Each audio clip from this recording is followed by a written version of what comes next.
Assalamualaikum warahmatullahi wabarakatuh. Alhamdulillah, alhamdulillahilladzi ja'ala fi saril azmani ibratan ahmaduhu subhanahu wa ta'ala ashkuruhu ala kulli ni'matin asyhadu an la ilaha illallah wa asyhadu anna muhammadan abduhu wa rasuluh nabiyul huda war rahmah. Allahumma salli ala Muhammad, Allahumma salli ala Sayyidina Maulana Muhammad wa ala alihi wa sahbihi ajma'in, amma ba'du. Alhamdulillahirabbil alamin. Puja puji syukur kehadirat Allah Subhanahu wa taala yang senantiasa dan tidak henti-hentinya dari tidur sampai kita tidur kembali memberikan nikmat yang tidak mungkin kita hitung, sampai kita diberi kesehatan, dan sampai juga pada malam hari ini kita diberi kesempatan oleh Allah Subhanahu wa taala untuk menghadiri majelis al-istiqomah pengajian umum, kemudian dalam rangka santunan anak yatim. Salawat dan salam tak lupa kita haturkan kepada junjungan kita Nabi besar Muhammad sallallahu alaihi wasallam yang telah membawa kita dari zaman kegelapan ke zaman yang terang benderang, sehingga sampai saat ini kita diberikan syafaat, dan juga harapannya kita mendapat syafaat ketika kita dalam keadaan sakaratul maut, ketika kita berada di alam barzah, ketika di hari kiamat, dan alhamdulillah kita akan sangat bersyukur ketika diberi syafaat di hari akhirat kelak. Amin amin ya rabbal alamin. Alhamdulillahirabbil alamin. Pada malam hari ini di luar dugaan saya, karena sebenarnya malam Rabu ini sebenarnya bagian atau kajian kitab untuk kaum muslimat ya, karena ini bertepatan dengan santunan anak yatim dan juga dalam rangka apa, memperingati 17 Agustus 1945, yaitu ulang tahun kemerdekaan Republik Indonesia. Tapi tidak akan mengurangi rutinitas kita, yaitu berkaitan dengan majelis ilmu, majelis, dan juga bukan hanya sekedar ilmu saja. Artinya adalah dengan kita mengetahui banyak terhadap Allah dan Rasulnya, bahkan perkataan, tindak lanjut, dan apa-apa yang diputuskan oleh Rasulullah Sallallahu Alaihi Wasallam. Harapannya kita ingin mendekat kepada Rasulullah Sallallahu Alaihi Wasallam. Agar apa? Agar kelak kita mendapat syafaat. Dan juga ini bagian kita senantiasa yang dianjurkan oleh Allah Subhanahu wa taala, yaitu memperbanyak sholawat. Untuk malam ini kita tetap di dalam kajian, yaitu kitab Bulughul Maram. Ini bab terakhir ya, ini berkaitan tentang apa yang sering kita lakukan, yaitu bab zikir dan ad-du'a. Itu tentang kaitannya. Ingat, zikir itu bukan kita setiap hari mengkhususkan waktu, karena setiap nafas kita, setiap hembusan nafas kita, kalau kita melakukan aktivitas dimulai dengan bismillahirrahmanirrahim, itu adalah bagian dari zikir itu. Kemudian yang kedua adalah ad-du'a. Ad-du'a yutlaku alal isti'anati billahi wa talab minhu. Jadi kenapa kita dianjurkan, bahkan ud'uni astajib lakum, anjuran yang sangat ditekankan kepada seorang hamba. Ketika seorang hamba, ketika orang-orang beriman, dia meminta dan berdoa, menunjukkan bahwasanya dialah orang yang paling lemah, sedangkan sesuatu zat yang paling besar itu adalah Allah. Itu bukti kehambaan kita, maka dikatakan doa itu adalah intinya ibadah. Ad-du'a mukhul ibadah. Jadi doa itu intisari ibadah. Orang yang benar-benar beriman, orang-orang yang benar-benar meresapi keimanannya, pasti dia tidak akan menghindarkan dirinya dari berdoa, baik itu dalam doa atau dalam hal munajat. An Abi Hurairah radhiyallahu anhu qala Rasulullah sallallahu alaihi wasallam yaqulullah ta'ala ana ma'abdi ma dzakarani wa taharrakat bi syafatahu. Jadi ini hadis Rasulullah, tapi yang berfirman Allah. Jadi yaqulullah ta'ala, aku bersama hambaku, ma dzakarani wa taharrakat bi syafatuh, selama hambaku itu mengingatku, wa taharrakat syafatah, jadi bergerak dua bibirnya itu menyebut nama Allah. Jadi syafatahu, jadi melafalkan dengan zikir, kemudian ingat di dalam hati, kemudian dipraktekkan di dalam tindakan kita sehari-hari. Ini yang selalu bersama Allah. Jadi orang yang selalu memanfaatkan zikir di setiap lini kehidupannya, maka bisa dipastikan Allah akan bersama dia. Nah, ini adalah janji Allah. Yaqulullah ta'ala ana ma'abdi ma daqari wa taharrakat bi syafatahu. Jadi maksudnya ingat kepada Allah. Kita sering berulang tahun ada peringatan, bahkan negara kita memperingati 17 Agustus juga memperingati. Agar kita tidak lupa dengan sejarah perjuangan orang-orang yang telah mendirikan bangsa ini sehingga sampai saat ini kita bisa merasakan. Dan alhamdulillah sampai saat ini tidak ada perang. Hal-hal yang di luar Allah pun kita sering memperingatinya, kita sering mengingatnya. Bahkan ada perayaan agar kita tidak lupa terhadap sejarah-sejarah di masa lalu. Kenapa kepada Allah yang menciptakan kita, yang selalu memberi kenikmatan kepada kita dari tidur sampai tidur kembali, kita lupa mengingatnya?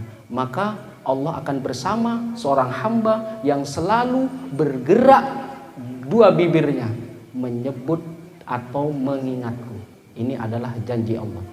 Maka seseorang yang selalu seperti ini, maka bisa dipastikan tidak ada hal-hal buruk yang akan menimpanya. Jadi misalkan ada seseorang yang benci kepada dia sehingga mungkin mengirimkan sesuatu buruk, insya Allah bisa terlindungi. Karena apa?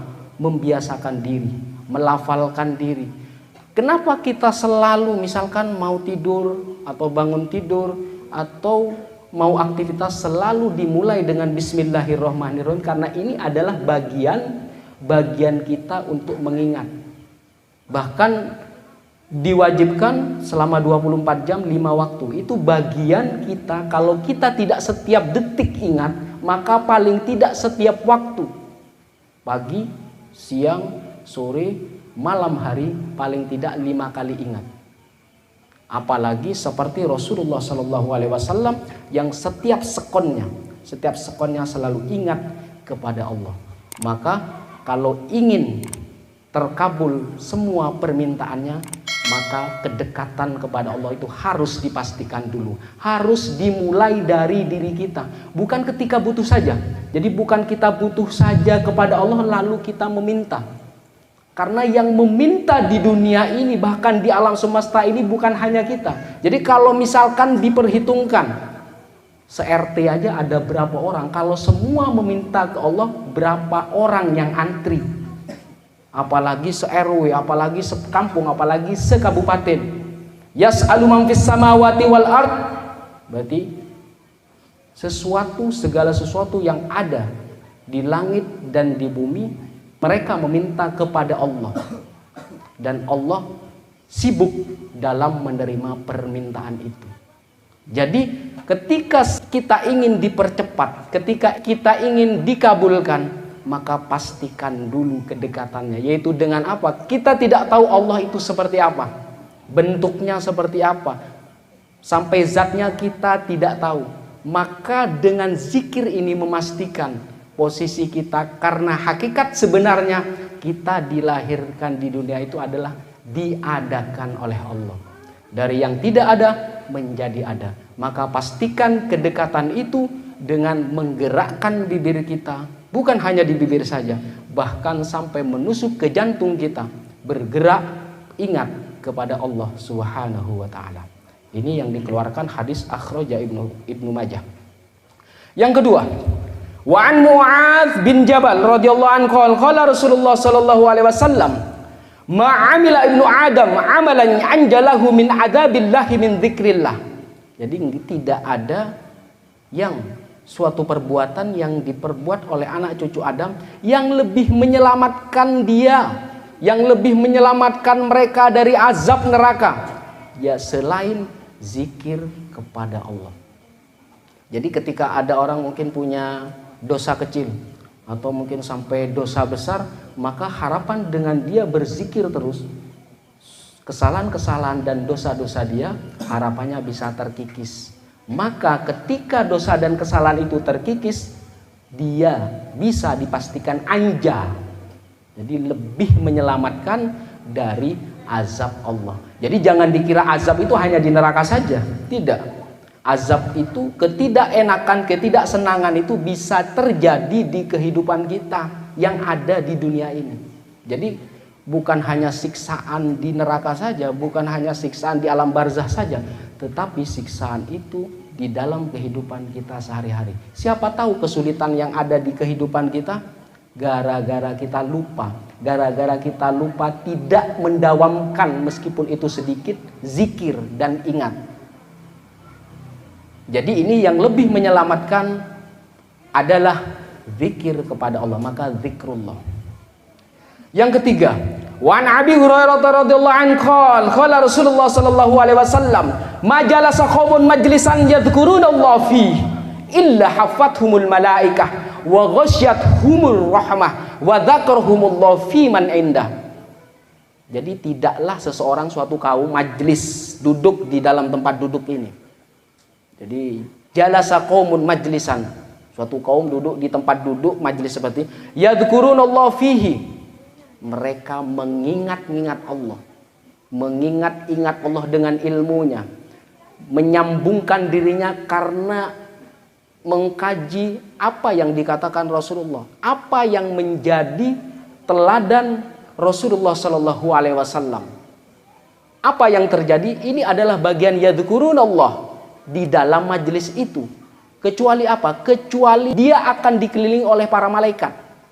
Jadi orang yang di dalam majelis, suatu kaum di dalam majelis, ketika yang ada adalah zikir kepada Allah, yang ada di dalam majelis itu bersolawat kepada Rasulullah Sallallahu Alaihi Wasallam, maka dia akan dikelilingi para malaikat. Wa ghasyyathumur rahmah, mereka akan diliputi dirinya rahmat, kasih sayang. Jadi dikelilingi malaikat, kemudian diliputi hidupnya rahmat. Wa dzakarahumullah fiman indahu, sampai Allah menyebut-nyebut dia, sampai Allah mengingat-ingat dia. Dia adalah orang yang sering menyebut aku. Dia orang yang selalu bersolawat kepada kekasihku Muhammad. Maka akan dibanggakan dia di sisi Allah. Bukan hanya dibanggakan di bumi, tetapi dibanggakan di langit-langitnya Allah. Maka beruntunglah orang-orang yang selalu ingat. Karena majlis seperti ini adalah bagian atau latihan kita agar kita ketika kembali, kalau kita tidak mampu misalkan menyelesaikan kesulitan yang ada di kehidupan kita, maka bantulah dengan zikir.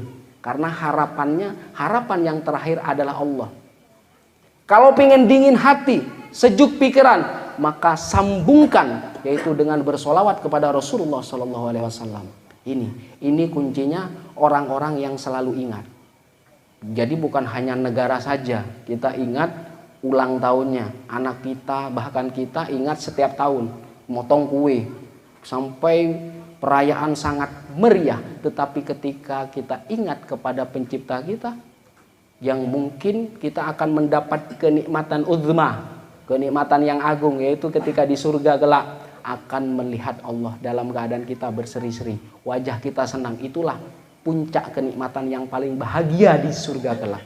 Maka jangan hilangkan orang dan kebiasaan berzikir. Jadi jangan sampai dilupakan. Kalau misalkan tidak mampu banyak, dawamuha wa in qallat, terus menerus tetap meskipun sedikit. Maka bagi orang yang belum terbiasa, maka latihlah dengan yang kecil, dengan yang sedikit, jangan langsung banyak. Karena apa? Yang dibutuhkan itu istiqomahnya. Jadi yang dimaksud istiqomah, kita meminta kekuatan kepada Allah Subhanahu wa taala agar kita dimampukan, diberi kekuatan menekuni sesuatu yang sedikit agar ingat kepada Allah dan bersolawat kepada Rasulullah sallallahu alaihi wasallam. Itu intinya. Maka ketika orang selalu berzikir seperti itu, bisa dipastikan malaikat akan meliputi dia dan rahmat akan selalu berada di kehidupan dia, dan dia dibanggakan dan disebut-sebut oleh Allah Subhanahu wa taala menjadi hamba di sisi Allah. Itu Ini berkaitan dengan hadis yang ketiga. Kemudian yang keempat, wa anhu radhiyallahu anhu qala Rasulullah sallallahu alaihi wasallam, ma qa'ada qaumun maq'adan lam yadhkurullah fihi wa lam yusallu 'ala nabi sallallahu alaihi wasallam illa kana 'alaihim hasratan yaumal qiyamah. Kalau yang tadi majlisan, kalau sekarang maq'adan. Jadi hampir sama. Jadi ada majlis itu sama-sama tempat duduk, dan ini maq'ad. Maq'ad itu bisa kursi atau tempat duduk saja. Maq'ada qaumun maq'adan. Tidaklah suatu kaum itu duduk di tempat duduk. Lam yadhkurullah fihi. Kaum itu tidak menyebut nama Allah. Wa lam yusallu 'alan nabi sallallahu alaihi wasallam, dan dia tidak bersolawat juga kepada Rasulullah sallallahu alaihi wasallam. Apa yang terjadi? Illa, kecuali kana 'alaihim hasratan yaumil qiyamah. Maka ketika kita duduk-duduk sampai bersama-sama, tidak disebutkan Allah di sana, tidak disebutkan kenikmatan Allah di sana, kemudian tidak bersolawat kepada Rasulullah Shallallahu Alaihi Wasallam, maka apa yang terjadi? Penyesalan. Karena momentum malaikat itu akan bersama dia, akan bersama kita. Momentum rahmat itu akan meliputi kita. Maka bagi orang yang tidak berzikir dan bersolawat kepada Rasulullah Shallallahu Alaihi Wasallam, maka yang ada adalah penyesalan di hari kiamat kelak. Jadi di sini ada keterangannya, al hadits yadullu ala wujubi dzikrillah taala wassalatu ala nabi fil majlis. Jadi hadis ini menunjukkan apa? Pentingnya mengingat Allah dan bersolawat kepada Nabi Muhammad Sallallahu Alaihi Wasallam. Wa qad addat mawadi'us shalah, sampai di dalam sholat kita. Bahkan di dalam doa kita beraktivitas, mau memulai sesuatu aktivitas atau mengakhirinya, pasti di sana ada bismillah. Kalau tidak bismillah, pasti ada sholawat. Karena ini apa? Karena penting. Karena hidup kita itu tidak hanya diselesaikan oleh pikiran dan ilmu kita. Kita butuh Allah dan butuh syafaat Rasulullah Sallallahu Alaihi Wasallam. Maka penting untuk ingat kepada Allah dan bersolawat kepada Rasulullah Sallallahu Alaihi Wasallam. Orang yang tidak ingat kepada Allah dan tidak bersolawat kepada Rasulullah Sallallahu Alaihi Wasallam, maka bisa dipastikan kehidupannya mendapatkan penyesalan bukan di dunia ini, bahkan penyesalan di hari kiamat kelak. Naudzubillah min dzalik. Selanjutnya, wa an Abi Ayyub Al-Ansari radhiyallahu anhu qala Rasulullah Sallallahu Alaihi Wasallam, man qala la ilaha illallah wahdahu la syarikalah asyra marrat kana kaman a'taqa arba'ata anfus min waladi Ismail. Jadi kalau kita sebagai umat Rasulullah Sallallahu Alaihi Wasallam bisa dipastikan bahwa kita masuk surga. Masuk surganya langsung atau dicuci dulu. Nah, itu urusan lain. Jadi selama ada lafal la ilaha illallah, lafal la ilaha illallah Muhammadar Rasulullah, ini tidak mengekalkan kita di neraka. Mau orang yang banyak dosanya, mau orang yang kurang baik, mau seperti apa. Bahkan di makam Rasulullah. Jadi makam Rasulullah itu namanya Raudhah sebutannya. Itu tertulis di pintunya. Jadi di pintunya itu tertulis syafaati li ahlil kabair min ummati. Jadi syafaatku bagi orang-orang yang punya dosa besar dari umatku. Jadi kalau ada orang yang dosa besar, yang punya kesalahan besar, apalagi kecil, jangan berputus asa karena dibantu oleh syafaat Rasulullah Sallallahu Alaihi Wasallam. Kalaupun dosa besar, meskipun tidak langsung masuk surga, jadi harus dicuci dulu ya. Jadi harus dicuci dulu di neraka. Jadi mungkin, jadi waktu di hidupnya belum terampuni semua.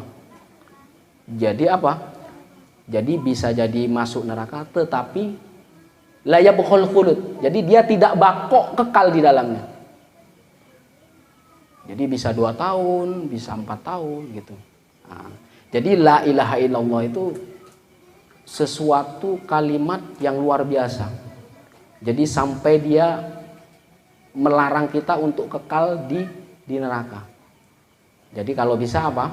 Langsung masuk surga. Jadi kalau dosanya sama kebaikannya, dosanya sama ganjarannya 50%, 50%, 50-50 ya, itu tidak masuk neraka juga tidak masuk surga. Ditempatkan di mana? Namanya ada bukit namanya Al-A'raf. Jadi ada surat di Al-Quran itu namanya apa? Surat Al-A'raf. Jadi ditempatkan di sana dulu. Nah, apakah orang ini masuk neraka atau masuk surga? Tunggu keputusan dari Allah. Jadi, iya, tengah-tengah benar. Jadi ada 50-50. Jadi kebaikannya 50%, kemudian keburukannya 50%. Maka ditempatkan sementara dia di bukit namanya Al-A'raf. Maka dia diabadikan di dalam Al-Quran nama surat Al-A'raf, bukit yang tinggi. Apakah dimasukkan ke neraka? Apakah dimasukkan ke surga? Itu semuanya tergantung keridhaan Allah. Nah, ini adalah berkaitan dengan kalimat la ilaha illallah wahdahu la syarikalah 10 kali. Jadi 10 kali. Kana kaman a'taqu arba'atan anfus. Dia seperti memerdekakan 4 jiwa. Memerdekakan 4 budak min waladi Ismail, dari anak Ismail. Jadi bukan hanya budak biasa, sampai sederajat dengan anaknya Nabi Ismail. Saking pentingnya ini kalimat la ilaha illallah. Jadi di sini la ilaha illallah wahdahu la syarikalah. Jadi bisa la ilaha illallah Muhammadar Rasulullah. Karena ini apa? Karena ini kalimat la ilaha illallah apa? Miftahul kuncinya surga. Jadi kalimat la ilaha illallah itu miftahul jannah.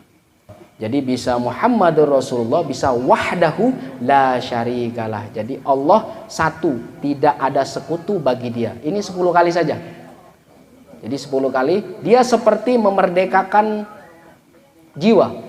Banyak 4 jiwa dari anak Ismail.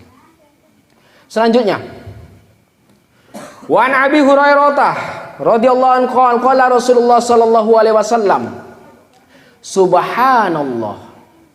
Subhanallah wa bihamdih mi'ata marrat khuttat anhu khotayahu wa in kanat mithla zabadil bahri. Jadi subhanallah wa bihamdih. Jadi orang yang melafalkan atau mengucapkan subhanallah wa bihamdih mi'ata marrat 100 kali, maka kesalahan-kesalahan khuttat anhu khotayahu, kesalahan-kesalahan dia akan dihapus. Wa in kanat mithla zabadil bahri, meskipun kesalahan-kesalahannya itu sebanyak buih di lautan. Jadi kalau kita mengacu ke hadis ini, kemudian kita bandingkan di makam Rasulullah Shallallahu Alaihi Wasallam, ini sebenarnya tidak ada apa-apanya. Karena apa? Karena ketika seorang yang punya dosa besar kemudian kembali, kemudian sadar, maka syafaat Rasulullah yang akan membantu dia. Ini kecuali orang yang dosa besar kemudian mati tanpa bertobat, mungkin disiksa di neraka dulu. Kalau dia umat Rasulullah ya paling 10 tahun, berapa tahun. Jadi mungkin satu harinya berapa? Satu harinya berapa? 50 ribu tahun. Jadi ya bisa dikalikan saja ntar. Ya begitu. Berarti apa? Orang yang seburuk apapun, orang yang punya kesalahan besar apapun, bahkan kesalahan itu sebanyak buih di lautan, maka Allah menjadikan kata atau kalimat subhanallah wa bihamdi 100 kali saja, apalagi lebih dari 100 kali, itu bisa menghapus dosa, meskipun dosa itu sebanyak buih di lautan. Jadi apapun yang terjadi, jangan sampai berputus asa, karena putus asa itu apa? Dia mengingkari rahmat Allah. La tai'asu min rohillah. Jadi janganlah kalian berputus asa terhadap rahmat Allah. Meskipun kamu belum benar sholatnya, meskipun kamu masih bolong-bolong, meskipun masih ada kesalahan, meskipun masih suka menggunjing atau buruk kepada tetangga-tetangga kita, maka ketika ada kesadaran, sedikit demi sedikit perbaiki. Karena ketika kita memperbaiki diri, apa? Yang kita panen adalah kebahagiaan kita di masa depan. Bukan hanya kita saja, tetapi keturunan-keturunan kita kelak. Jadi ketika kita meninggal, keturunan kita bahagia, maka mereka akan selalu mendoakan kita. Karena apa? Keturunan soleh itu investasi. sesuatu hal yang baik yang kita tinggalkan. Karena inilah yang tersambung, yang meringankan siksa kubur, meringankan kesalahan orang tua, agar siksanya diringankan bahkan dihapuskan di alam barzah karena doa anak yang soleh ini. Jadi ketika kita memastikan itu bahagia, bukan hanya bahagia di akhirat saja, tetapi kebahagiaan di dunia akan kita raih. Saya kira sampai di sini saja. Wassalamualaikum warahmatullahi wabarakatuh.